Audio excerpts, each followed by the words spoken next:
Ah, oh yeah. All right, mic check. How we sounding? Sounding good? All right.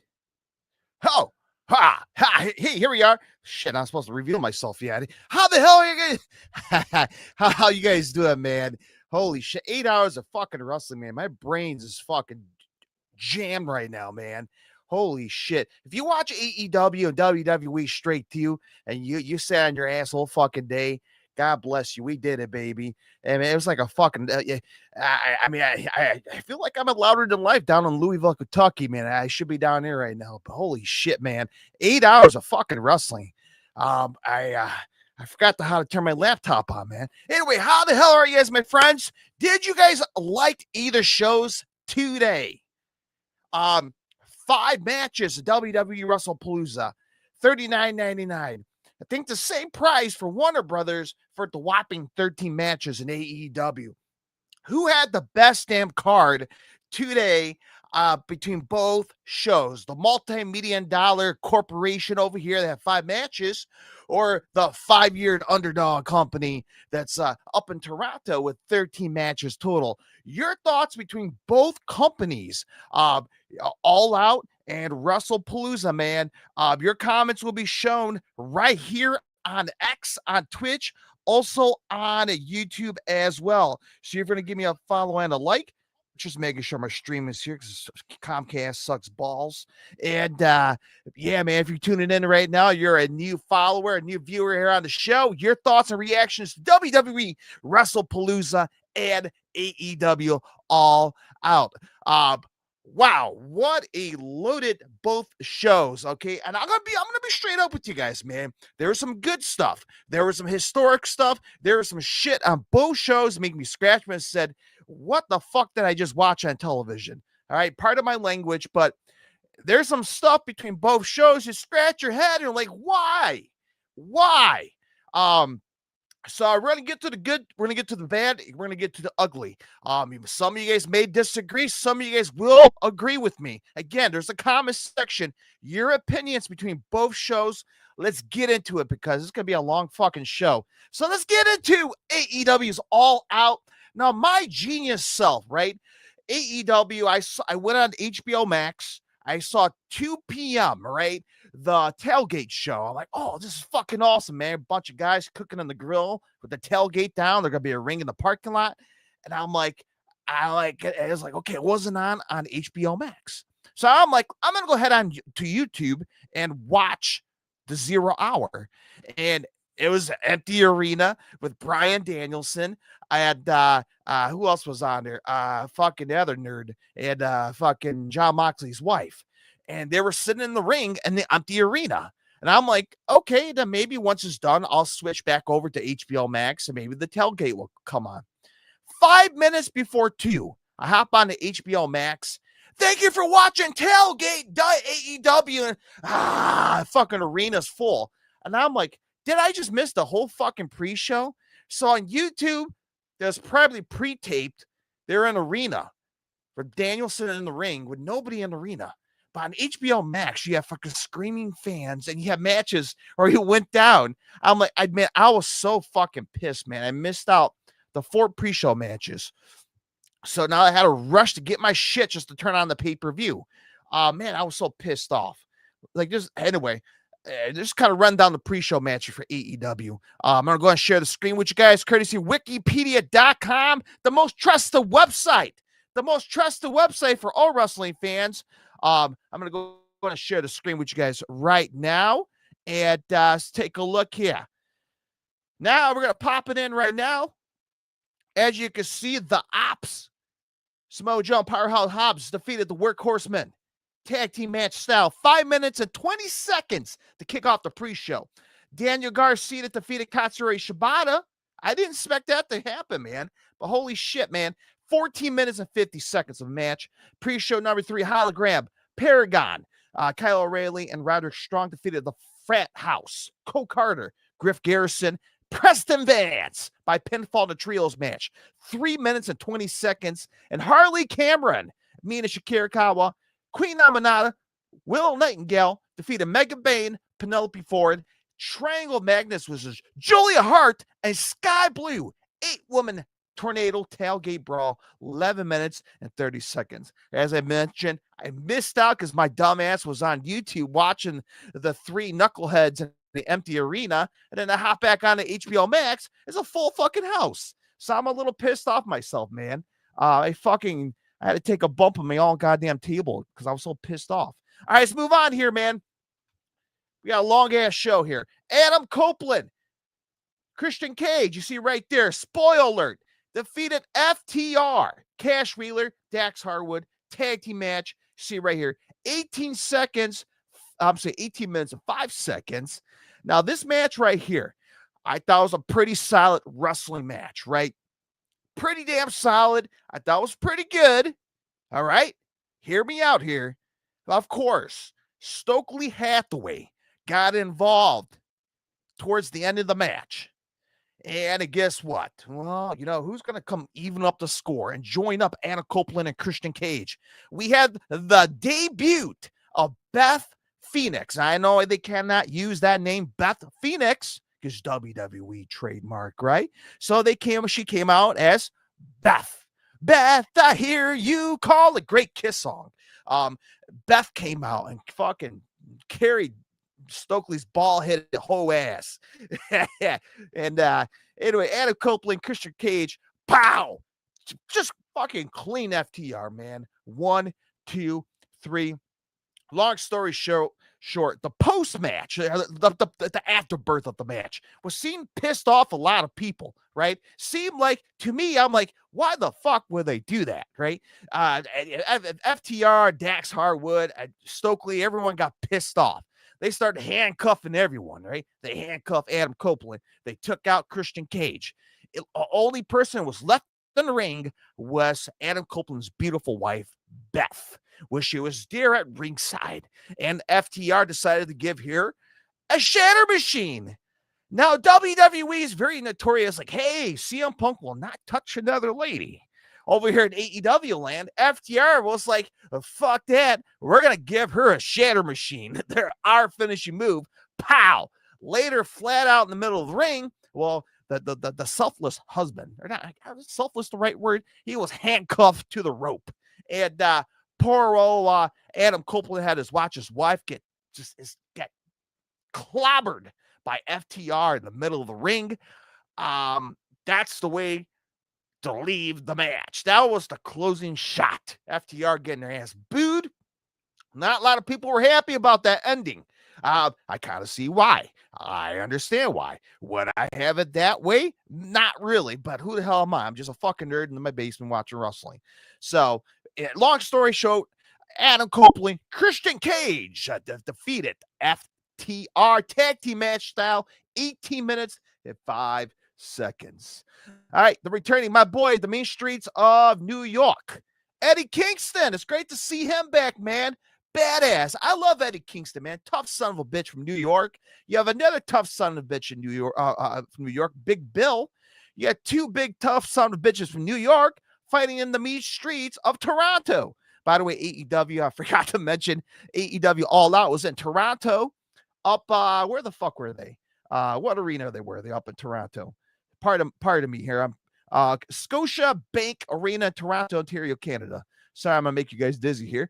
Eddie Kingston, Big Bill went to war. Now, the only controversy thing that even I saw, even Tony's I almost said Tony Storm, Tony Schiavone, Taz, even they pointed out Eddie Kingston did that elbow spin. He tried to attempt to hit the elbow spin on Big Bill, which he knew it made zero contact to Big Bill's face. That was a big fucking gap between the elbow. Like, this microphone's Eddie King's Big Bill's face. This is my elbow. Wow. No, so much space in between. And you see Big Bill taking a bump. He's laying on the floor. And you hear Tony Schiavone, I think he missed him. And I heard Taz like, I know, I think he might clipped him. And Eddie Kingston gets down there, pins Big Bill. 1, 2, 3. And Eddie Kingston beats Big Bill from the attempted elbow swing strike, which was a damn near missed. And, you know, I noticed it from a mile away. I'm pretty some jackass in the cheap seats probably saw that. Tony Schiavone saw it. Taz saw it. The whole world saw it. Nothing against Eddie Kingston. I love the fucking guy. He's great. But it was pretty obvious that Eddie Kingston's elbow swing, man, it was a fucking mile away from Big Bill's face. And yeah, 7 minutes and 20 seconds, whatever. I'm not going to tear it apart. All right, Mark Briscoe defeated MJF. Holy shit, not my style of a match. All right. And these guys were and I'm talking about in no shame and using every fucking thumbtack. I mean, I think they bought every thumbtacks in the city of Toronto. They filled that fucking canvas up with thumbtacks. They weren't messing around when they meant they had thumbtacks. Of course, poor Mark Briscoe went through it multiple times, power bombs. Eventually, MJF had his fair share in the thumbtacks as well. Yes, both guys went through tables with thumbtacks. We had chairs with thumbtacks. The kind of match you kind of expected. Eventually, Mark Briscoe took off the MJF shirt, put his ass full on flush with the mat and thumbtacks. And long story short, man, Mark Briscoe managed to pick up that win. And we talked about that on the podcast. What's the future for MJF? He walks out with a big fat winner. What's next for him? If he's going to lose his match, is he going to be going away for a long time? He's planning on making a movie. We don't know what's next for MJF after this. That's the next question. We may not see him for quite some time. Remember, he still has that contract for the AEW World Championship. It was technically not on the line against Adam Page. So he can drop that son of a bitch maybe at World's End in December, right? So MJF could go away and surprise us and shock the world. I still predict that happening. But anyway, your thoughts, your opinions so far, 7 matches into AEW's All Out. Did you guys enjoy the quality of the pay-per-view so far? Drop it in the comment section. I would love to read it with you guys. If you're live watching on YouTube, watching live on Twitch, on X as well, man, you guys are a big, important part of the show. All right, up next, trios match. The Demand. I didn't know that was that name. Ricochet, Bishop Kong, Toa Leone defeated the Hurt Syndicate. How about that? Bobby Lashley, Shelton Benjamin, and MVP. I was more leaning towards the Hurt Syndicate, man. They looked fantastic as always.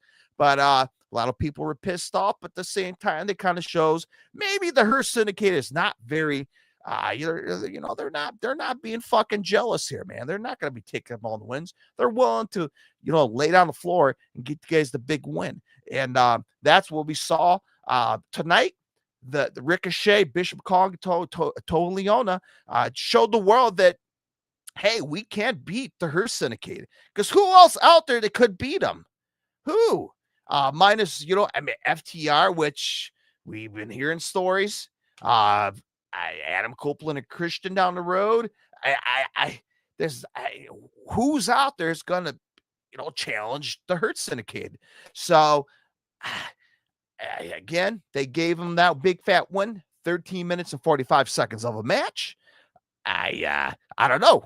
Your opinion. I'm not pissed off. I'm not angry about it. I was quite surprised. But at the end of the day, that's what happened, right? The Hurt Syndicate end up losing against the Demand. So, all right, let's move on and hit next here, man. Mercedes Moné. Now, this match right here, folks, I thought was a little bit too long than it should have been. That's my personal opinion. Okay. This whole Mercedes Moné and Rio match, I thought they could have been at least an 8-minute match, right? Cut that son of a bitch in half. Mercedes Moné made Rio seem like a world-renowned superstar. The next fucking Mildred Burke, right? Man, I got no words to say. Mercedes Moné walked away and retained. I expected that. I didn't expect Rio to become the world champion. Again, I'm not going to get into more details why she shouldn't be, but I know she was a former champion in the past. But it just, I'm sorry, man. Mercedes Moné, she got to retain, and that's what she did. It just, this match went too freaking long. I thought they should have shortened it up a little bit more. But again, it's not my decision. It's not my company. I'm just a dipshit fan that watches it and report to you guys on the podcast. Again, your opinions, your thoughts. Was it a good match? Was it too long? Was it too short? Your opinions. All right, this match I thought was a fantastic match. I thought maybe it was going to headline the night, but we haven't got to the main event yet. Kushka Okada defeated Konosuke Takeshita and Mascara Dorada by pinfall. We talked about this in the podcast. Don't be surprised the Mascara Dorada would lose. I mean, I kind of knew he wasn't going to be the champion, but I knew he was going to be a show off in the match. What I mean by show off, he's going to be showing some kick-ass luchador moves. He did that tonight, man. He was very impressive. Just high flying, just insane moves. Mascara Dorada, he looked fantastic in the match. Again, if it's not your style, again, I know it's not everyone's cup of tea. All right. I know that. Everyone's cup of tea wrestling is different. But if you're a fan of luchador style, high pace, high spot matches, Mascara Dorada put on a hell of a match tonight. Now, Konosuke Takeshita, say what you want about him. Guy is a star. My personal opinion. Again, it may not be your star, future star. He's a future star in the making right there. He is a world championship material. He was fantastic. Every time him and Takeshita and Okada like locked up in the ring, dude, I got super excited, man. I was like a fucking kid in the candy store. I'm like, holy shit, man, these guys are gonna go at it. Like, this is gonna be good shit. And if you've been following Okada's career for a long ass time, you know what he's capable of. You know what Okada's capable of. Now, we haven't seen very much of that New Japan Okada here in AEW. We haven't seen too much about it, right? A lot of people's nitpicking about it. Where is the old Okada? Where is he? He's somewhere out there.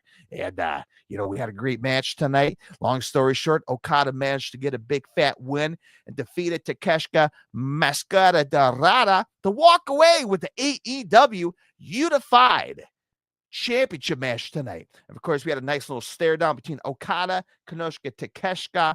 Hard-hitting match. All three guys kicked ass. You see 21 minutes. Wow.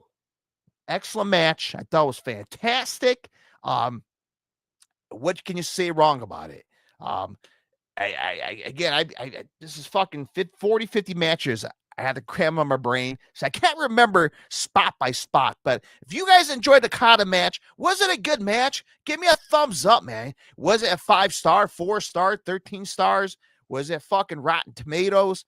Your thoughts. Was that Pizza Hut book rewards?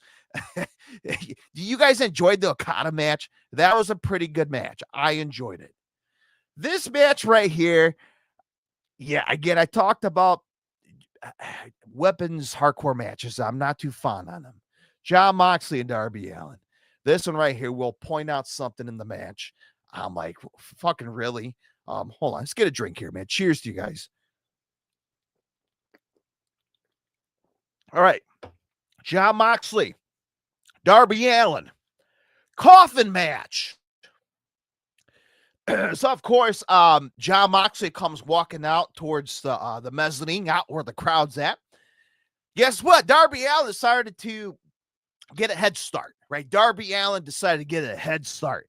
What Darby Allin did was, where all the fucking fans comes out, the concourse, go fucking get beer, or go take a piss or something, get people walking out. Darby Allin climbs on top right here in the mezzanine, right? Here's Jon Moxley, right? That son of a bitch does a coffin drop, right? He jumps off the coffin drop, right. I'm like, holy shit, on the concourse, like right off the bat, man. Fucking bat shit. Darby Allin, man, that son of a bitch is a stunt man. He will do we know he does anything. Guys jump across a fucking house. Guy fucking climb Mount Everest. Guy jumps off planes, jumps off trains, fucking jump off a goddamn Russian fucking tank. Darby Allin does everything. And just another crazy ass stunt he did to kick off the match. And then we see these guys, instead of going down to the ring, they start going up in the crowd. I'm like, well, fuck, man. You might just go to the goddamn roof of the goddamn arena. But they managed to get back down. Now, the spot, maybe you guys saw it or not. We saw Jon Moxley and Darby Allin ready to hop over the barricade. And they had the camera shot on Jon Moxley. You see Jon Moxley putting his hands in his pocket. Now, he's not doing the Orange Cassidy gimmick, right? He's trying to grab something in his pocket. If you haven't seen it, go back and watch it. He puts his hands in his pocket like he's going to grab something. Like, oh shit, he's probably going to grab a fucking plier. He's going to grab a stapler. He's going to pull out a fucking pipe. He has some kind of weapon, but he pulls something out of his pocket, but you don't see it. So like, okay, it's just something small. And I'm like, I think that son of a bitch has a razor in his hand, right? And they caught it on camera. They didn't fucking use a different camera shot. Again, it's no surprise. And it's not the first time where we caught Jon Moxley doing something in the act of live national television. And what we saw on television tonight was Jon Moxley attempting to, I think he grabbed a razor blade from his pocket, right? They did the spot where both guys came on the floor. They tried to get, I think Darby tried to get Moxley under the apron, right? I thought they're going to put him under and have him start cutting and shit. But you can see his arm was like this, right?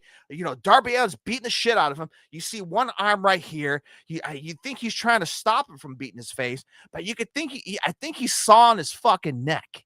And you can see whatever Moxley dropped, you see in the background, Marina Shafir picking up whatever Moxley dropped. You can see her put in her pocket. So it's pretty obvious that he had a blade somehow. And like, I mean, just funny, like, holy shit, Jon Moxley's bleeding on his neck. Holy fuck. I think Darby Allin rips something off. I'm like, bullshit, man. I fucking knew he had a blade in his pocket, right? It's pretty obvious. We've seen Jon Moxley with a fucking blade in his pocket. And he tried to cut it. And it was pretty obvious, right? Guy fucking started bleeding right off the bat. Right off the bat, man, Jon Moxley putting Darby Allin through fucking, a phony ass coffin, fucking just bogus as hell, plastic as fuck, trying to put him through there.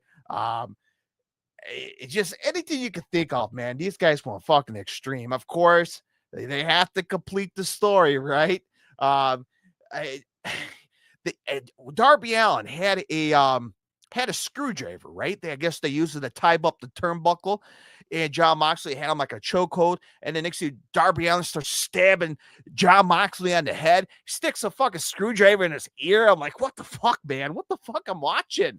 And he's in there stabbing him. I'm like, oh shit, man, this is fucking live, fucking west, south side of Chicago right here, man. This is fucking hardcore shit on television. Like, what the fuck I'm watching? And you see Darby stabbing the shit out of him. You see Darby hops out the ring. He grabs a plastic bag. Darby grabs the plastic bag, hops in the ring, puts it over the neck of Jon Moxley. And here we go, man. Back to the suffocating in AEW. So you got Darby Allin suffocating Jon Moxley in the middle of the ring. Like, oh, fuck, man. Here we go again. Like, we're fucking doing mass suicide in the goddamn ring. Do we really need this right now? And out of nowhere, we had the returning Pac, right? Pac, part of the Blackpool Combat Club, whatever the fucking group's name is. Pac returned back. Holy shit, man. He had a dye hair black. I thought he was part of Oasis, man. I'm like, who the fuck is this guy, man? Who's just Smuck? And I'm like, oh shit, it's Pac, man. He dyed hair is black. He's wearing all black. Fucking, he looked like he's fucking from like Mission Impossible, man. He got in the ring, fucking started taking out Darby Allin. And I put on Twitter, holy shit, he got some clothes on, right? Every time you see Pac, he's in a fucking wrestling gear, right? These guys are out there with fucking jeans and, fucking white beater shirts. And here's Pac and fucking wrestling shorts and fucking boots and knee pads. Like, these guys are wearing suits and a fucking tie. There's Pac wearing wrestling boots and the tights. And I'm like, holy shit, he's actually fucking wearing dressed like normal clothes this time. So that probably threw me off. Anyway, Pac came in. Long story short, John Moxley, they managed to put Darby on in the goddamn coffin. And they managed to take the coffin with Darby in it, and they took his ass out. And I'm talking about John Moxley and his crew took the coffin with them, and who knows what they did with it, which we will show on the show moment. I'm not going to show it, but I'll tell you guys what happened later on the show. All right, let's move on here. Hold on, I'm getting a text here. My apologies on that. So we're gonna move on here. Chris Statlander, the next match here. Yeah, my wife's texting me a lot. All right, so we got Chris Statlander defeated Timeless Tony Storm and Jamie Hayter and Tekla. Wow, that one quite surprised me, man. Hard-hitting match. Jamie Hayter looked. I mean, come on, man. She looks fantastic. Minus the whole look, right? The whole Spice Girl look. Timeless Tony Starr. God damn, man. She's fucking great. Thekla, come on, man. She is great as well. But, if someone's going to walk away as a big fat winner, as a new champion, well, you know what, man? I was quite surprised that, I was quite surprised that Timeless Tony Storm had to relinquish it, but I'm not surprised that Chris Statler won because she's a former champion, and it kind of makes sense, right? It kind of makes sense. Chris Statlander become your new women's AEW World Champion. Congrats to her, man. She busted her ass off. She got injured and she went away for a little bit. She had a hard time trying to scratch and claw to get back in the championship. We call the championship picture here. So she did it. Tonight was her night, and Chris Statlander is your new not WWE dipshit, AEW Women's World Champions. Congrats to Chris Statlander. One of the many women's championships that won tonight. So historic night in pro wrestling in general. All right. Fatal four-way ladder match here for the AEW's World Tag Team Champ. By the way, the women's match, 11 minutes and 55 seconds. John Moxley, Darby Allin, 20 minutes exact. And this four-way ladder match, 24 minutes and 40 seconds. Brody King and Bandito managed to retain the World Tag Team titles by defeating the Young Bucks, Matt and Jake Jackson, the Jet Speed Kevin Knight and Speedball Mike Bailey, and the Don Callis family, Hechicero and Josh Alexander. They fucking a bunch of high spots. We see every team, put someone through a table. I forgot somebody went through a long ass ladder. Insane shit, insane move, high risk rewards. Long story short, Brody King and Bandito managed to retain the tag team titles tonight, and I'll have to wait and see what's next for Brody. All right, main event time. We talked about the Okada match possibly being the match of the night. Well, hold my beer, as Adam Page was saying. Holy shit, what a match, right? Now, I'm gonna give you guys my double vision here, right? And I'm not talking about I wasn't wearing two glasses here. I had AEW on one screen, WWE WrestlePalooza on the other screen. Now the last time I did this when I was a little kid, right? WCW Nitro, WWF Raw. That was the last time I had dual shows going on back to back. 23, 5, whatever, 27, 28 years later. I don't know my top of my math here. We have AEW on one screen, and I have WWE WrestlePalooza on the other screen. I forgot. By the way, was it the Brodito match? Shit, I can't remember. One of these matches ended, and we had the returning. Was it Jack Perry? Yeah, Jack Perry. Yeah, I forgot Jack Perry and the Young Bucks. Right? They were trying to come after him. The Young Bucks managed to attempt to take him out. And then out comes Luchasaurus. And I guess Luchasaurus is no longer a bad guy. He decided to join the bright side. Luchasaurus came out. He's no longer Kill Switch. He hugged it out with Jack Perry. We are the reuniting Jurassic Express. Has anyone been clamoring it? I mean, I was pretty excited for the Lucha Express. Anyway, Lucha Express managed to get back together at the same time.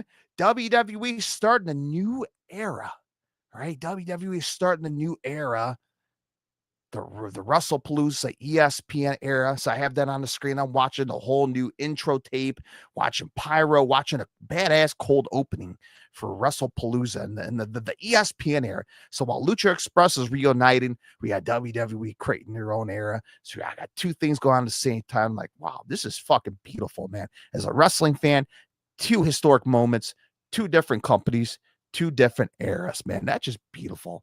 All right, so we get on to the next match here. So WWE WrestlePalooza, we have John Cena versus Brock Lesnar. We'll get to it momentarily. Adam Engman Page versus Kyle Fletcher.